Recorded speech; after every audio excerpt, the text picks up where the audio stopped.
இந்த விளாக் வந்து நேத்து தான் எடுத்திருந்தேன். என்னோட வீக் ஆஃப் அன்னைக்கு. ஸோ பிஃபோர் பிரெக்னன்சி வந்து என்னோட வீக் ஆஃப் எல்லாமே வந்து ரூம் கிளீன் பண்றது, வீடு கிளீன் பண்றது, ஸோ அதிலேயே கம்ப்ளீட் ஆயிடும். ஸோ பிரெக்னன்ட் ஆனதுக்கப்புறமா வந்து மோஸ்ட்லி எல்லா வீக் ஆஃப்ஸும் வந்து என்னோட டாக்டர் செக்கப்ஸ் அண்ட் தென் வந்து 7th month, 5th month baby shower அந்த மாரியே வந்து போயிடும். ஸோ இப்போ பேபி பார்ன் ஆனதுக்கப்புறமா வந்து நான் ஒர்க்ல ரீஜாயின் பண்ணி வர வீக் ஆஃப் வந்து எனக்கு சுத்தமா ஒரு நாள் அந்த பத்தவே மாட்டேங்குது. சரி டயர்டா இருக்குன்னு சொல்லிட்டு மார்னிங் கொஞ்சம் லேட்டா தூங்கி எந்திரிச்சேன். அன்னைக்கு அதுக்கப்புறம் ஆஃப்டர்நூன் ஆயிடுது. ஸோ ஈவினிங் நைட் ஆயிடுது. ஸோ அந்த டேவே வந்து ஒரு ஃபுல்ஃபில்லாவே இருக்க மாட்டேங்குது. ஸோ இந்த வீக் ஆஃப்ல வந்து எங்க அம்மா வீட்ல வந்து புதுசா வார்ட்ரோப் இன்ஸ்டால் பண்ணியிருந்தாங்க. ஸோ அதில திங்ஸ்லாம் அரேஞ்ச் பண்றது அண்ட் தென் பேபி ஆதம்க்கு வந்து ஒரு பாஸ்ட் 1 வீக்காவே உடம்பு சரியில்ல. ஸோ அன்னைக்கு 6 மந்த் வேக்சின் பிளான் பண்ணியிருந்தேன். பட் வந்து அத ஸ்கிப் பண்ணிட்டேன்.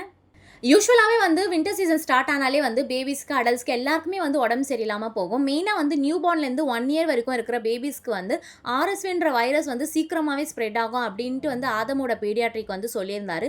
ஸோ உங்க பேபீஸோட ஹெல்த்த வந்து ப்ராப்பரா டேக் கேர் பண்ணி மானிட்டர் பண்ணிக்கோங்க.